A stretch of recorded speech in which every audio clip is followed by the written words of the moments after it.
For the Americans in South Vietnam, 1966 was to be a year of dramatic expansion. U.S. forces were planned to double to just under 430,000 men. While the buildup was going on, the priority was to secure key parts of the country.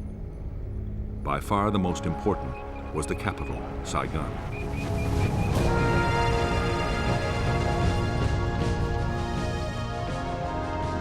Saigon was a teeming city of 2 million people. It was the seat of the South Vietnamese government and the location of South Vietnamese and American military headquarters. Above all, Saigon was the symbol of the South's independence from the Communist North.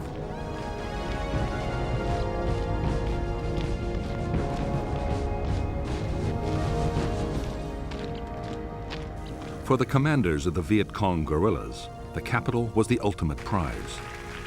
The tens of thousands of Viet Cong based within 50 miles of Saigon were already drawing a noose tight around the city. Powerful guerrilla units were pushing right up to Saigon's doorstep.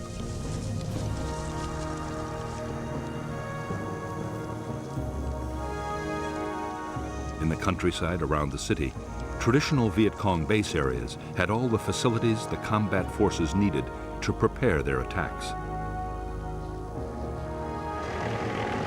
Since American infantry units had first arrived, they had been trying to disrupt the guerrillas' activities around the capital. On January 8, 1966, they launched the most ambitious sweep yet. Operation Crimp deployed 8,000 troops, making it the biggest American operation of the war so far. Its aim was to capture the Viet Cong's headquarters for the whole Saigon area.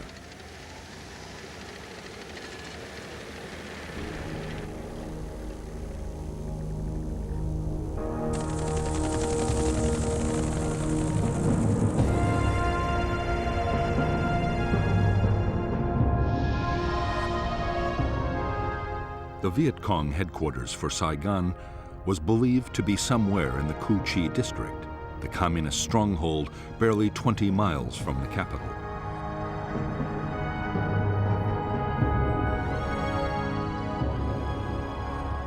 The attack would be launched by the American 173rd Airborne Brigade, a battalion of the Royal Australian Regiment, and a brigade of the 1st Infantry Division.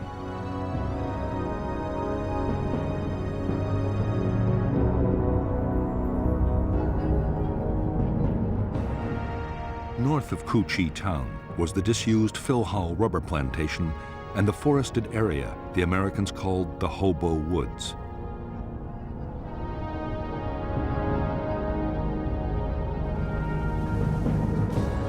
Beneath the whole district ran the massive Cu Chi tunnel complex, about which the Americans still knew almost nothing.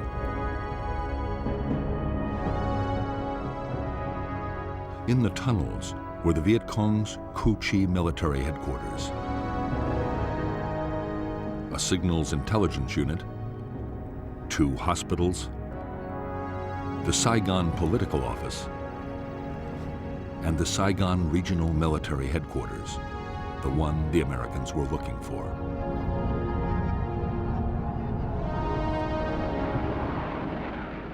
As with every American search and destroy sweep, Operation Crimp began with massive airstrikes and artillery bombardments.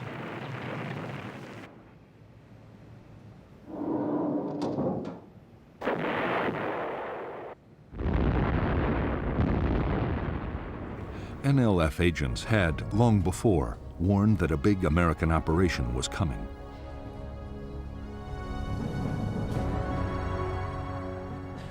Guerrilla commanders had already moved several thousand troops out of the Cu Chi area.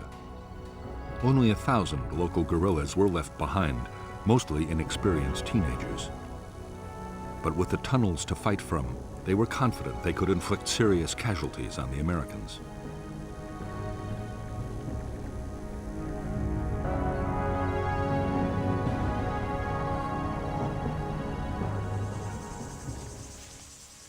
Right from the start, as the Americans attacked into the Hobo Woods, they faced rifle fire, grenades, and booby traps.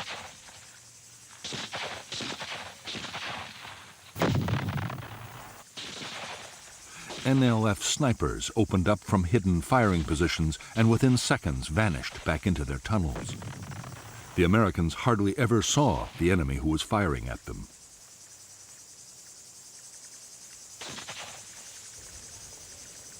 As the days went on, the Americans grew ever more frustrated and demoralized. Dozens of men were killed or injured. Every path seemed to lead to a trap. Only slowly did units begin to discover trenches and bunkers. They also found a handful of tunnel entrances. Still, no one had any idea of the sheer scale of the complex beneath their feet.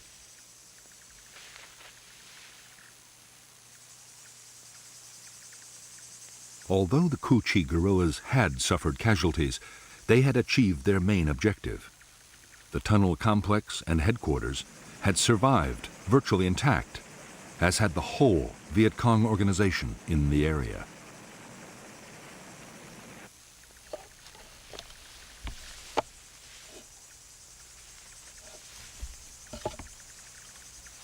In late January 1966, only a few days after the end of Operation Crimp, troops of the 25th Infantry Division arrived at Cu Chi.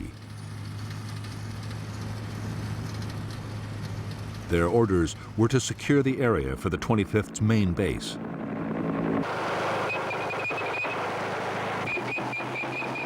The Americans succeeded in pushing out a perimeter using every ounce of firepower they could muster.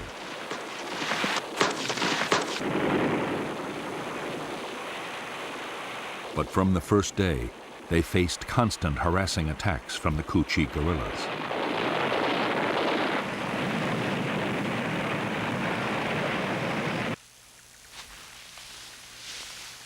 For months, the 25th Infantry Division was plagued by mysterious gun and grenade incidents inside its camp. Slowly, to the horror of the Americans, it was discovered they came from tunnels dug under the base itself.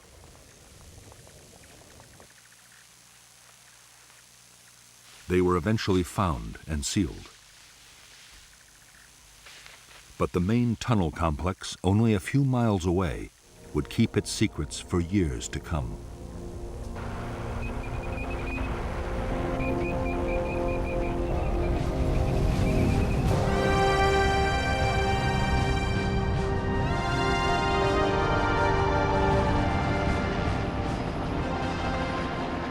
In February 1966, the American 1st Infantry Division mounted 4 big search and destroy operations just north of Saigon.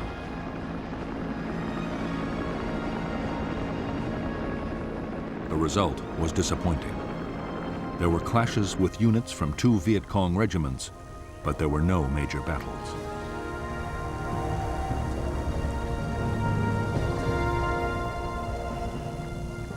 What the 1st's commanders wanted was a set-piece fight with the most powerful and dangerous enemy force in the region, the 9th Viet Cong Division.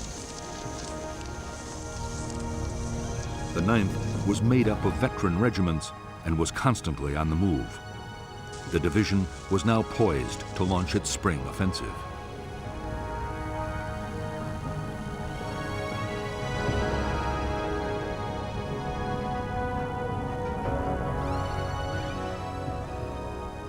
The communist leadership had ordered the Viet Cong to avoid head-on clashes with the Americans unless the odds were very favorable. But NLF leaders still meant to fight aggressively. General Tan, the energetic commander of the NLF, strongly believed that the soldier was more important than his weapons. Tan was certain that what the troops of the 9th lacked in hardware, they would make up for in revolutionary zeal.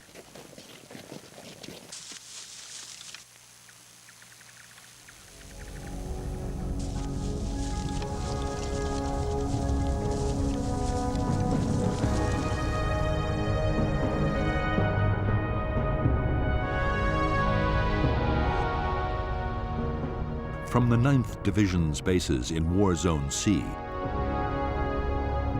2 regiments headed into the Viet Cong strongholds of the Iron Triangle and War Zone D. At the same time, the 2nd Brigade of the American 1st Division was pushing into War Zone C, and the 3rd Brigade was moving into the Iron Triangle. The first clash came on March 5, 1966, when the whole 272nd Regiment attacked a battalion of the 3rd Brigade at Lo Qui. Intense U.S. air and artillery strikes drove off the attackers. 2 days later, the American 1st Brigade, with a battalion of the 173rd Airborne, swept into War Zone D.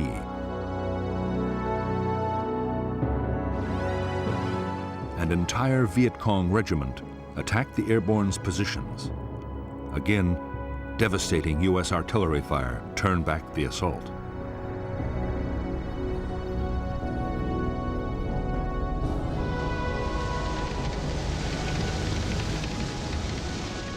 In the March battles in the Iron Triangle and War Zone D, skillfully directed American firepower had averted disaster.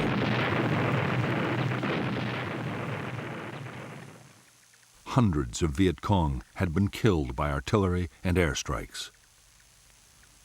However, to the intense frustration of U.S. commanders, after the fights, the Viet Cong regiments had simply melted away.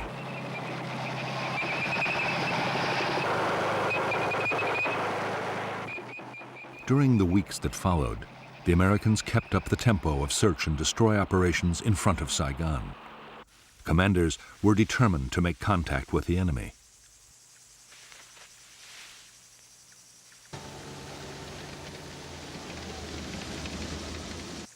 In late April, they launched a major operation into War Zone C to try and find the Viet Cong 9th Division.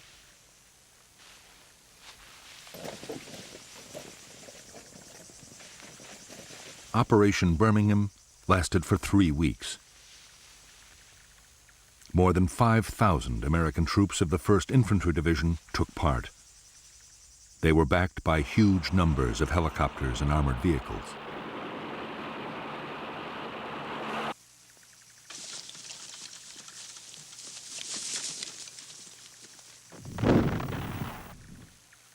Although there were hundreds of vicious small-scale actions fought by platoons and squads on both sides, the big battles the Americans hoped for never did materialize. In 3 weeks, only 100 Viet Cong were killed.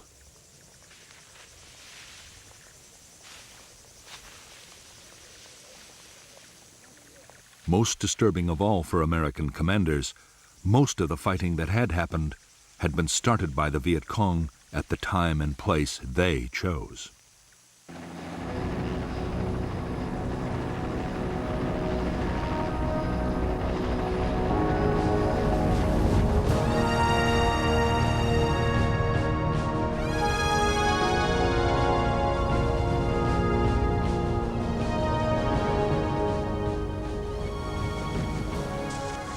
From the start, the Vietnamese had followed the 7 principles of guerrilla warfare laid down by the Chinese leader Mao Zedong.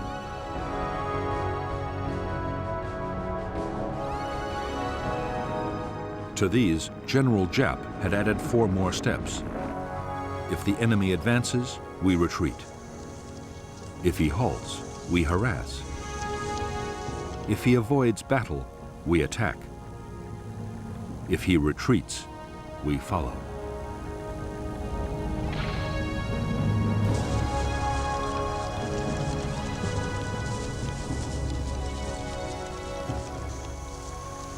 Almost every search and destroy operation the Americans had launched had been met with Giap's tactics. The places the Americans were most likely to land their helicopters were set up for ambushes. Trails were quickly booby-trapped and mined, and snipers left in place. If the Americans did stumble onto a big NLF unit, the chances were it was occupying prepared fortifications with tunnels, bunkers, and trenches.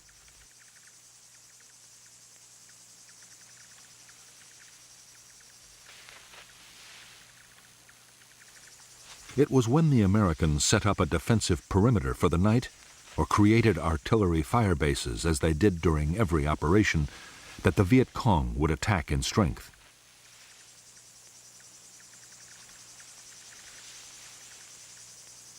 Always, the guerrillas had a plan for breaking off the battle if the opposition got too tough.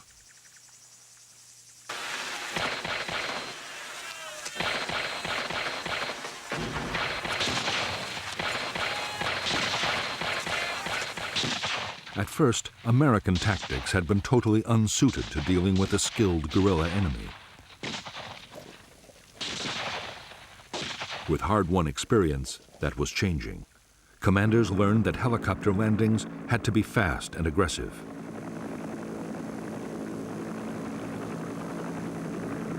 Sergeants taught their men not to bunch up, but to stay spread out. Otherwise, a machine gun or a mortar round could kill several men at once.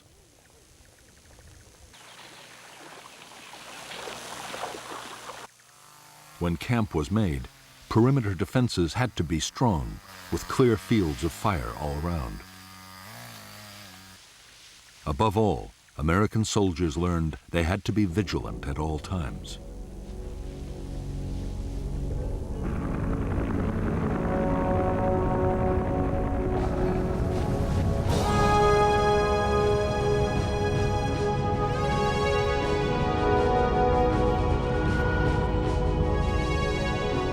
By mid-1966, the U.S. Commander General Westmoreland was getting more and more impatient.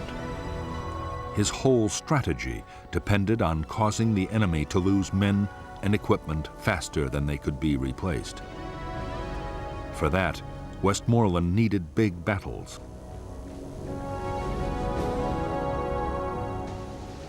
He ordered the 1st Division to make more substantial contact with the Viet Cong. Most of the battles that did happen were started not by the Americans, but by the NLF 9th Division.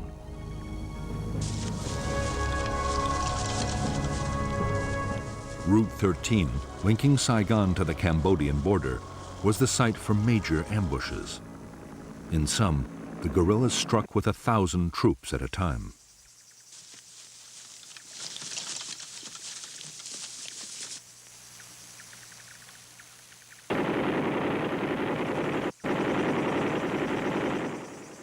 In one attack after another on Route 13, U.S. tanks and armored vehicles were destroyed. On June 30th, 1966, a major battle nearly ended in complete disaster for the Americans. It was fiercely effective air and artillery support that saved the day.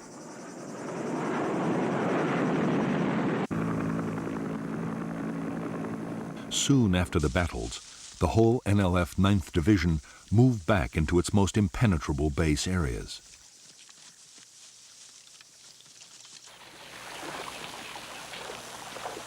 Some crossed over into Cambodia. There, General Tan meant to rebuild the division for a new campaign in November, the start of the next dry season.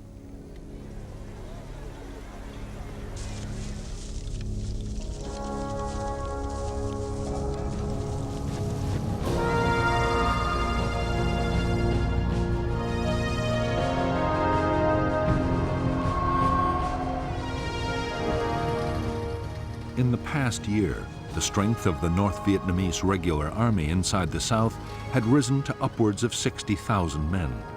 Of these, 10,000 were concentrated in the remote Central Highlands.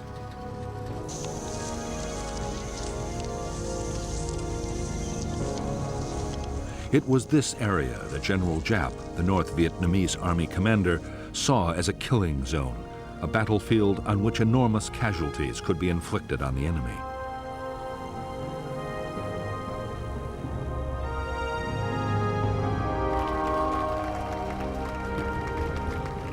Jap believed that the forests and mountains of the Central Highlands were especially well suited to big military operations.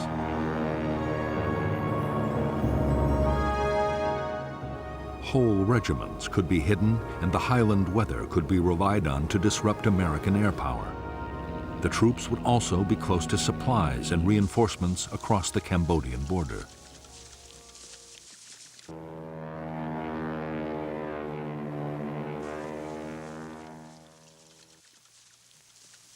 As fighting units, the NVA were tough, well-disciplined, and well-trained.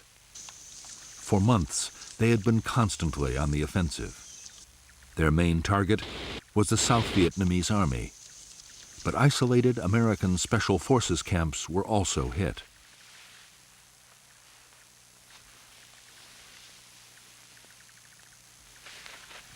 Increasingly, attacks were carried out by units up to 2,000 strong.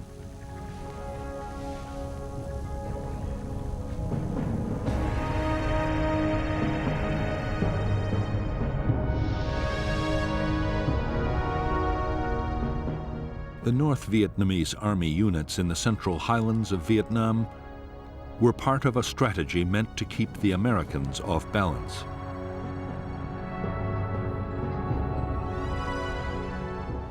There were powerful NVA divisions on the demilitarized zone, separating North and South Vietnam. And there were the NLF regiments opposite Saigon. Communist forces could present the Americans with a challenge in any of the three areas and force them to react.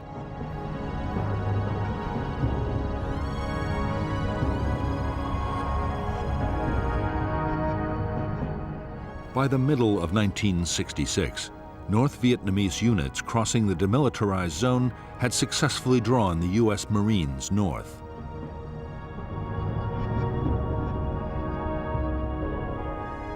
In the highlands, the NVA 24th Regiment had engaged elements of the 101st Airborne Division. The 1st NVA Division had pulled a U.S. infantry brigade and the 1st Air Cavalry towards the Cambodian border.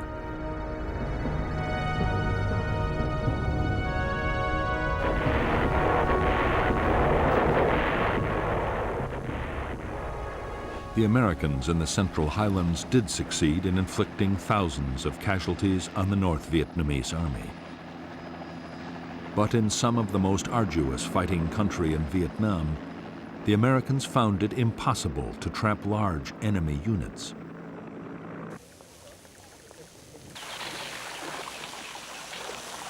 Time after time, they succeeded in slipping through the net.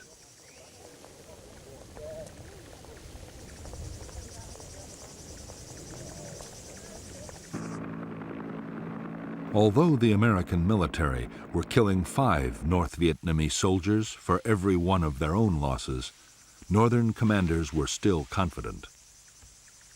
General Jap was sure that his forces could stay on the offensive and take heavy casualties as long as there were no dramatic defeats. The manpower potential of North Vietnam had barely been tapped.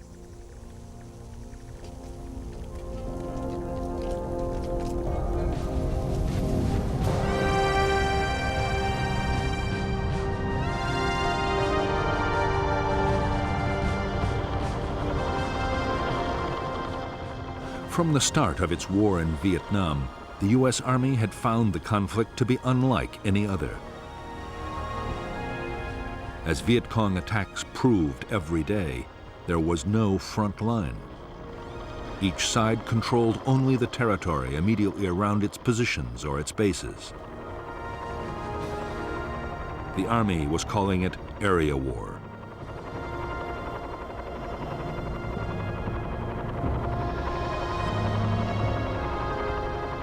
Area war meant that the roads linking U.S. bases to other units and to their supply depots were never completely secure. Viet Cong's strategy was to try and isolate American forces and to pin down large numbers of U.S. troops on base and road defense. That way, there would be fewer men available for offensive operations.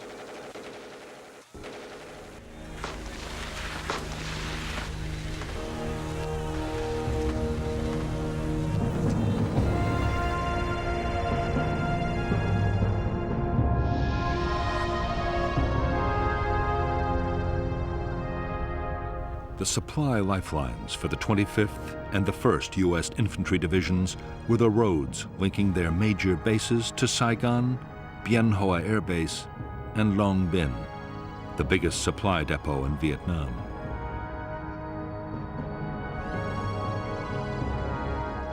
The roads were constantly patrolled by armored vehicles and aircraft.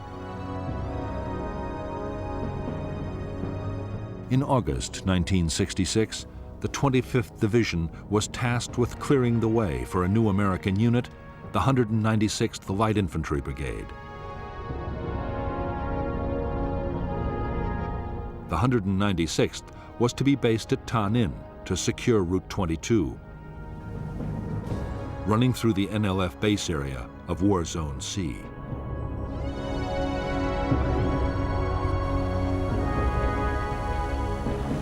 By October 1966, the NLF 9th Division had almost recovered from the battles of the previous July. Its losses in men and equipment had been replaced by supplies and reinforcements sent down the Ho Chi Minh Trail from North Vietnam.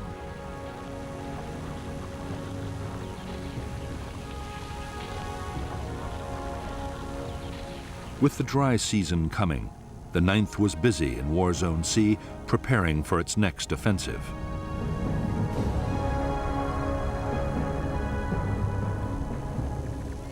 The renewed activity of the 9th Division did not pass unnoticed by the Americans. Special Forces units mounted an intense reconnaissance effort deep inside Viet Cong territory. The reports they brought back seemed to show that the 9th's next target might be the Special Forces' own base camp, northeast of Tay Ninh City.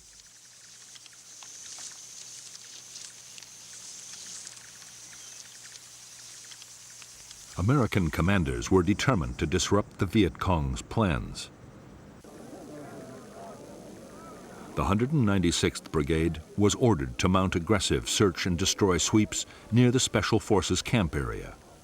The sweeps, starting on September 14, 1966, were codenamed Operation Attleboro.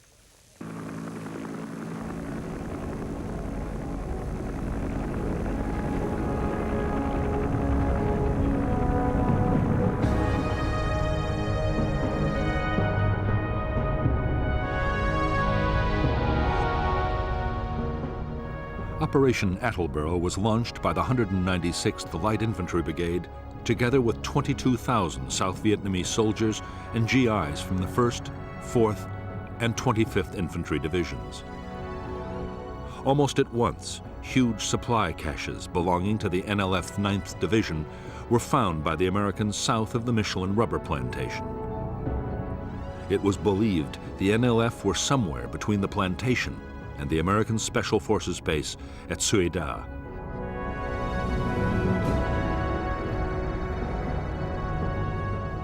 While one battalion made a helicopter landing, the other battalions pushed towards it on foot. When the landing zone was ambushed, both sides sent thousands of reinforcements rushing to the area. By the following day, full-scale battles were raging.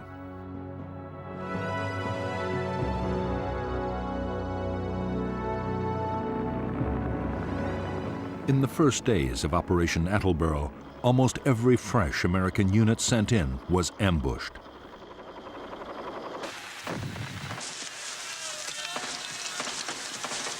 Nor were the Americans safe behind the defensive perimeters of their nighttime camps. NLF units struck with thousands of men at a time and came close to wiping out whole American formations.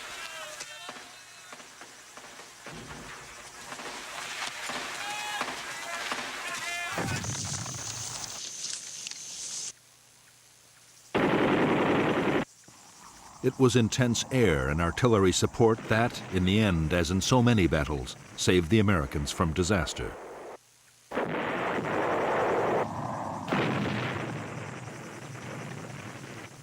Even then, many of the NLF battalions were attacking out of bunkers, trench lines, and tunnels, and were sometimes able to withstand the most punishing bombardments. The inexperience of the 196th was also telling. Tactical coordination between the brigade's units was poor.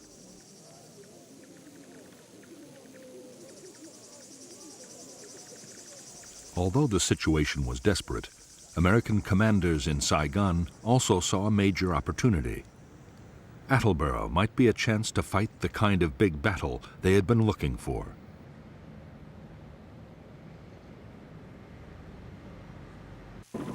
The 1st Infantry Division raced 2 brigades to the area, and unit after unit was piled on.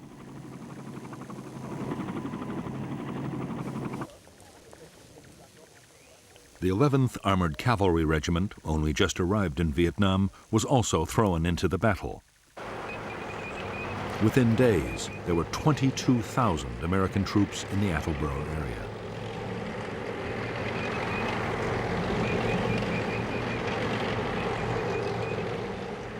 The massive buildup of American forces was the NLF's cue to disengage.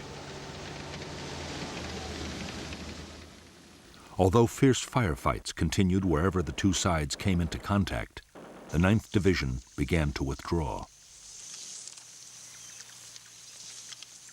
Its big units broke down into smaller groups and slipped away towards Cambodia, where the Americans were forbidden to follow.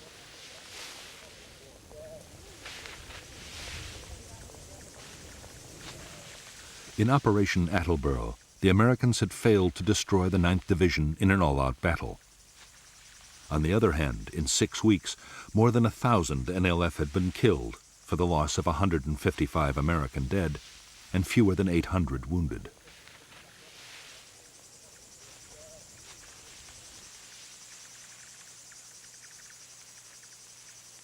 U.S. troops had captured a massive amount of enemy stores and documents, and Viet Cong plans for the coming months had been badly disrupted.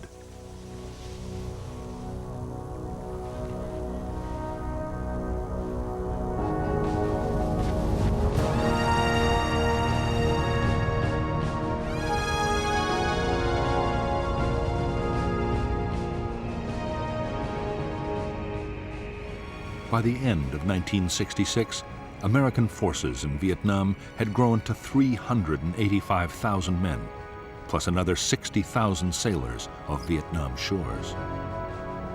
As the force levels had risen, so too had the casualties. The year had seen more than 6,000 Americans killed and 30,000 wounded. The biggest problem for American commanders was that their timetable was slipping badly. By now, the Viet Cong should be losing men faster than they could be replaced. General Westmoreland had to concede that U.S. forces had come nowhere near achieving that goal. An estimated 61,000 Viet Cong had been killed in the past year, yet their troops had gone up to more than 280,000.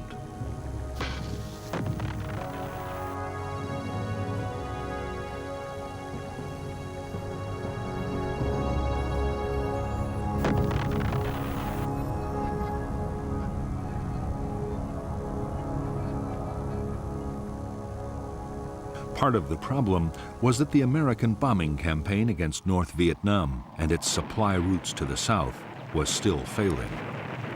More men and materials were reaching the guerrillas than ever before. The Viet Cong had also stepped up their recruiting.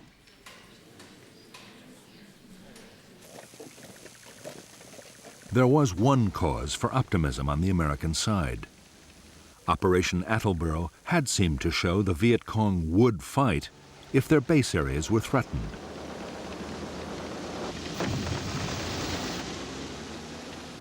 The latest plan was to go back into War Zone C with even greater forces. But first the Americans wanted to solve an immediate problem. The districts just in front of Saigon, the Iron Triangle and Cu Chi, were still major Viet Cong strongholds.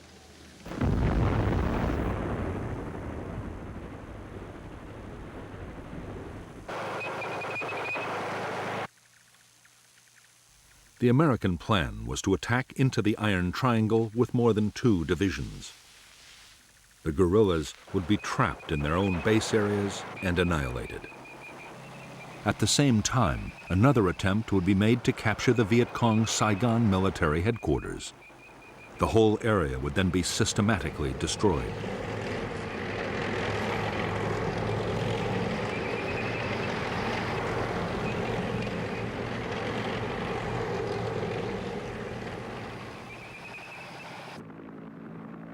Before the attack, American aircraft dropped 20,000 leaflets telling the population to leave at once.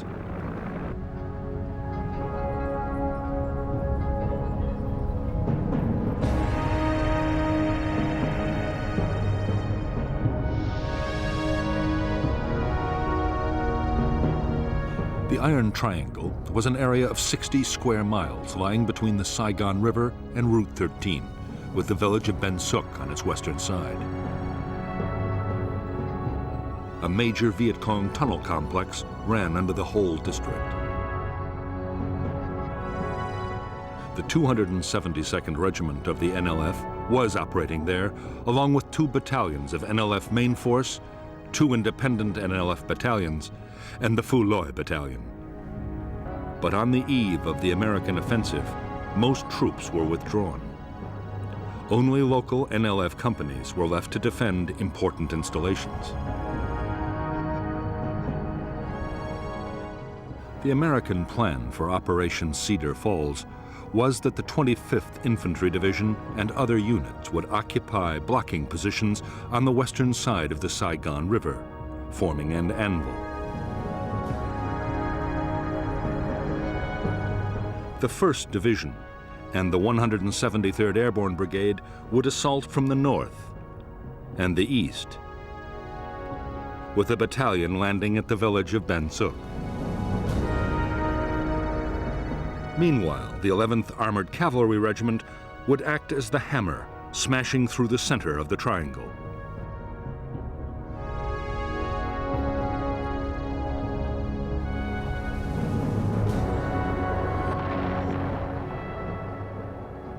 Operation Cedar Falls opened with 4 days of attacks by B-52 bombers. Artillery and airstrikes followed, and a wall of fire was laid down to cut off the NLF's retreat.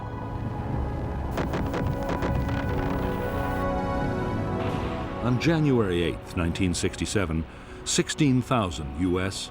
and 14,000 South Vietnamese Army troops moved out of their bases in fleets of helicopters, armored personnel carriers, trucks, and boats.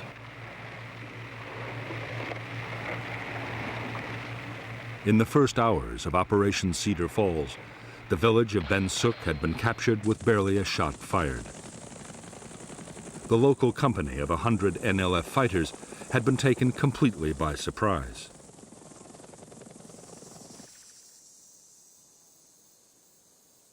As the village's 6,000 inhabitants were rounded up for interrogation, bulldozers began to level every building in sight.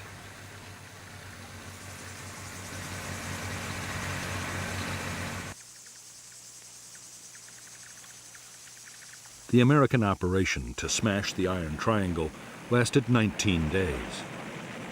With only local Viet Cong left to defend the area, and most of those hidden in tunnels, there was almost no heavy fighting. American losses were 72 killed and 337 wounded, mostly to snipers and booby traps.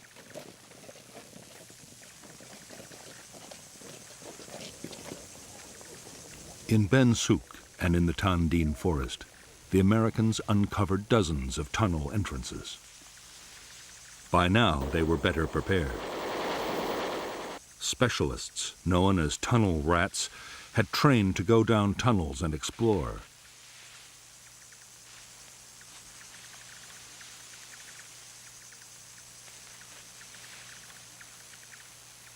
In the cramped spaces underground, they faced gunfire, booby traps, and mines. The problem was, there were only a handful of tunnel rats, and the complexes were enormous. Whenever tunnels were found, the Americans made determined efforts to destroy them. Demolition charges, explosive gas, and flooding were all tried. Riot control agents were pumped in to try and force the Viet Cong to come out.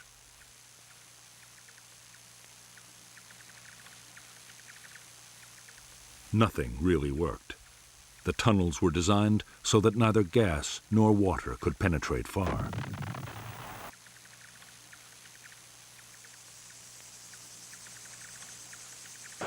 The Americans had discovered only a small number of the Viet Cong installations hidden in the Iron Triangle. But those they did find yielded astonishing quantities of material. There was enough rice to feed 13,000 guerrillas for a year, along with over 7,000 uniforms, a huge underground hospital, and over a ton of medicine. 500,000 documents were discovered, including detailed maps of air bases and the private addresses of Americans in Saigon.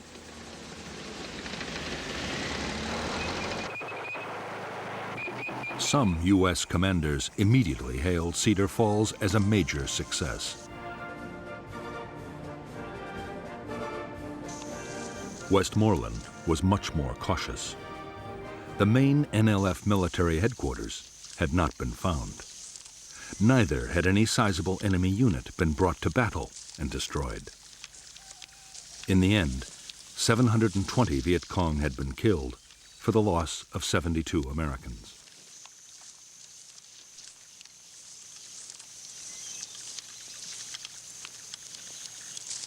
One aim of Operation Cedar Falls was achieved. The Iron Triangle was completely and utterly destroyed. After its inhabitants were moved out to refugee camps, the district was turned into an uninhabitable wasteland. Huge Rome plows cut 20-foot wide avenues crisscrossing the forest to make any movement instantly visible from the air. These massive machines could plow the tallest trees into the ground. 60 square miles of forest near Saigon were plowed under in the Iron Triangle. Afterwards, Operation Ranch Hand aircraft sprayed lethal defoliants to destroy the jungle cover and make it impossible to grow crops.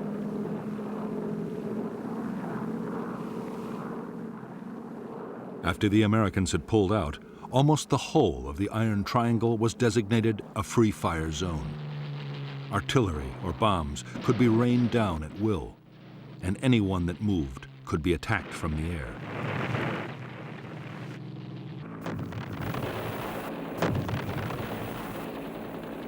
Yet to the astonishment of the Americans, within weeks of Operation Cedar Falls, the Viet Cong were active again in the Iron Triangle.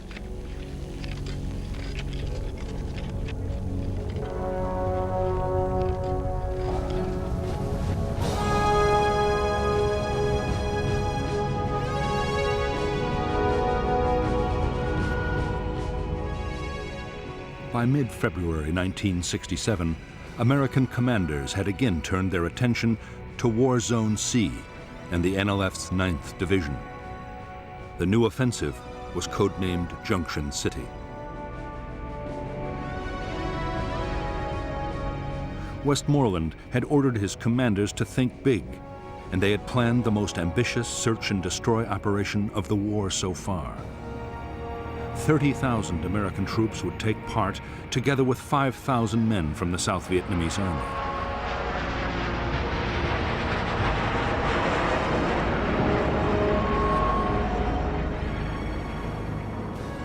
The main targets of Operation Junction City were the Viet Cong's biggest base areas and their main military headquarters for South Vietnam. This was known as the Central Office for South Vietnam, or Cas Vinh. However, Cas Vinh never existed as a place. In reality, the military and political leadership of the Viet Cong were always mobile.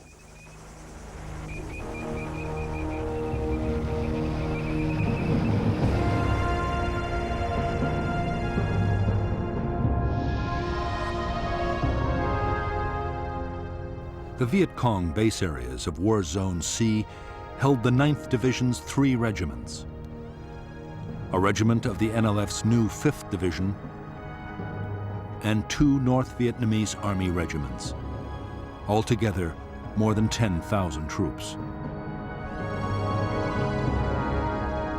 There were also thousands more local Viet Cong scattered throughout the region.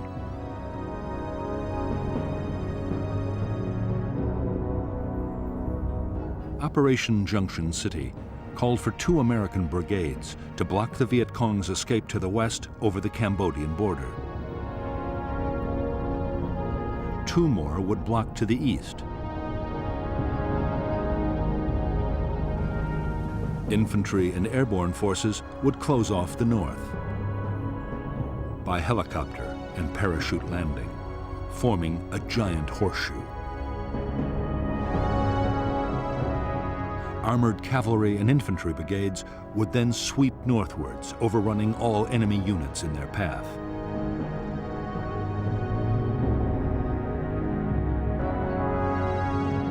In the second phase of Junction City, a series of special forces camps would be built, along with a bridge over the Saigon River, and operations would shift to the east.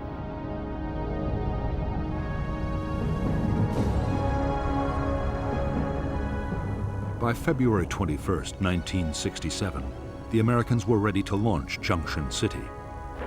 The blocking forces to the west and the east were in place.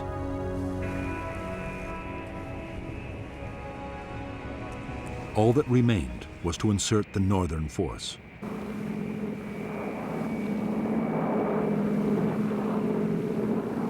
In one of the largest air-mobile assaults ever, 240 helicopters swept over Thanh Ninh province. Fighter bombers and helicopter gunships hammered the landing zones.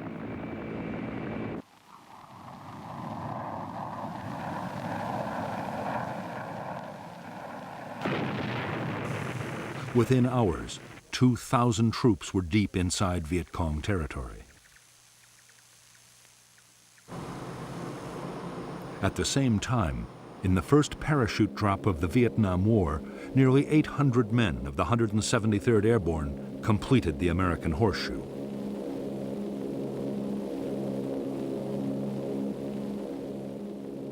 The day after the massed air-mobile landings, infantry and mechanized units began pushing north into the Horseshoe. The terrain was dense forest. The whole area was riddled with Viet Cong fortifications, tunnels, and bunkers.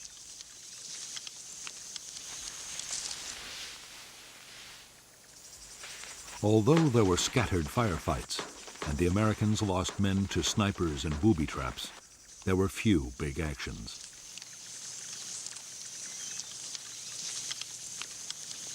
Often, guerrilla installations were found abandoned.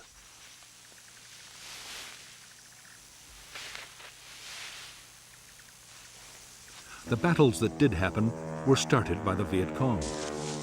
Powerful units twice attacked elements of the 1st Infantry Division at Prek Lok.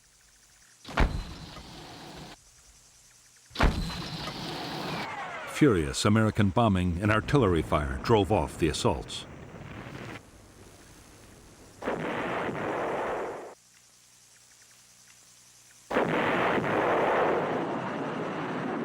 Because the Viet Cong had begun the battles, they were also able to break off the fight whenever they chose.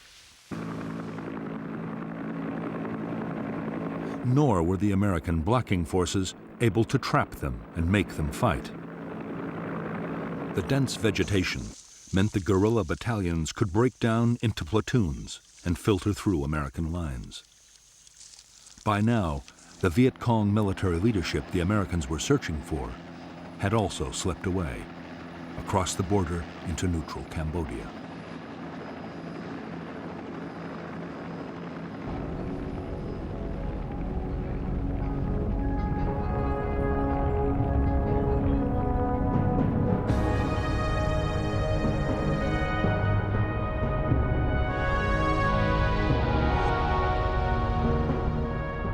The second phase of Operation Junction City centered around the building of the Saigon River Bridge and the Special Forces camp at An Lac.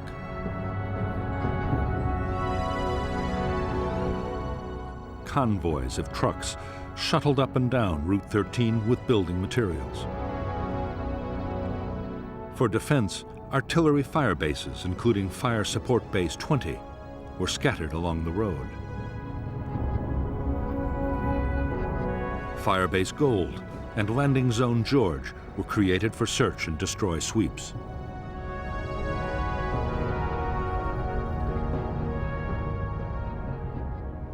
Starting on the night of March 18, 1967, each of the 3 regiments of the NLF 9th Division attacked in full strength, 1,000 men at a time.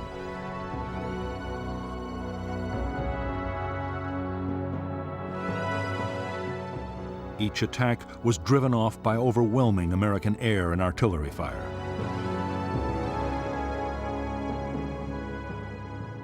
Viet Cong losses were heavy, but the regiments escaped complete destruction.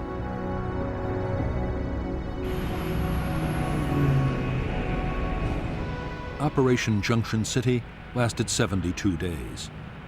By its end in May 1967, this operation, coupled with the Cedar Falls offensive, had cost 282 American lives and 1,500 wounded. Nearly 3,000 Viet Cong had been killed. Guerrilla bases had also been overrun and installations destroyed. American troops had captured large quantities of stores, equipment, and weapons.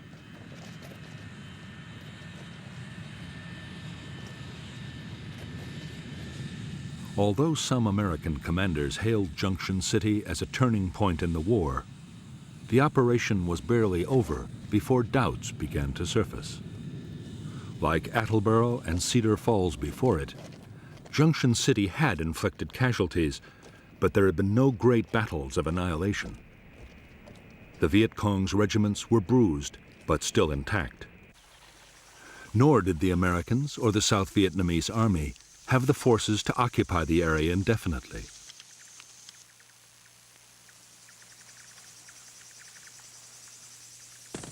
As soon as they had gone, the Viet Cong regiments returned to rebuild their base areas and reclaim War Zone C.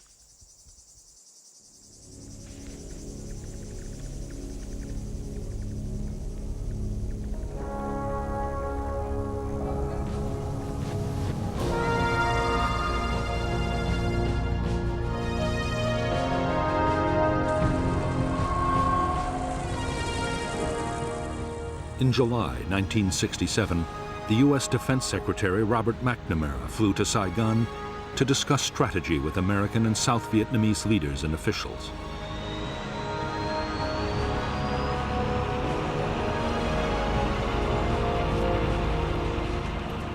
By now, the Viet Cong's big units were supposed to be smashed. Instead, Viet Cong numbers were still growing, and there was no sign the enemy was about to give up the fight.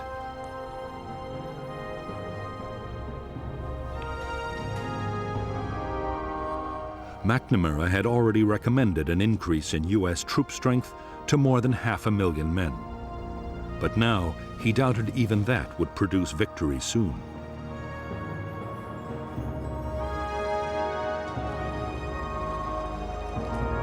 Back in Washington, McNamara advised President Johnson to plan for a long war in Vietnam.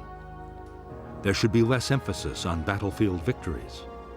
More attention should be paid to long-term measures, like helping the South Vietnamese government win control of the villages.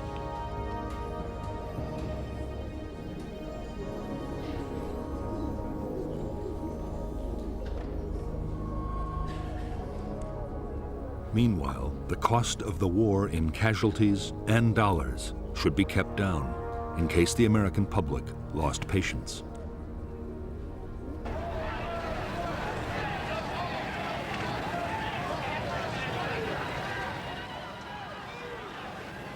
In the summer of 1967, just as the Americans resigned themselves to a long war, the Vietnamese communists changed their strategy. For 2 years, the Viet Cong had been patient, content to inflict casualties and keep on fighting. Now, they meant to risk an all-out offensive. In 1968, they planned to leave their tunnels and bunkers and win the war in open battle.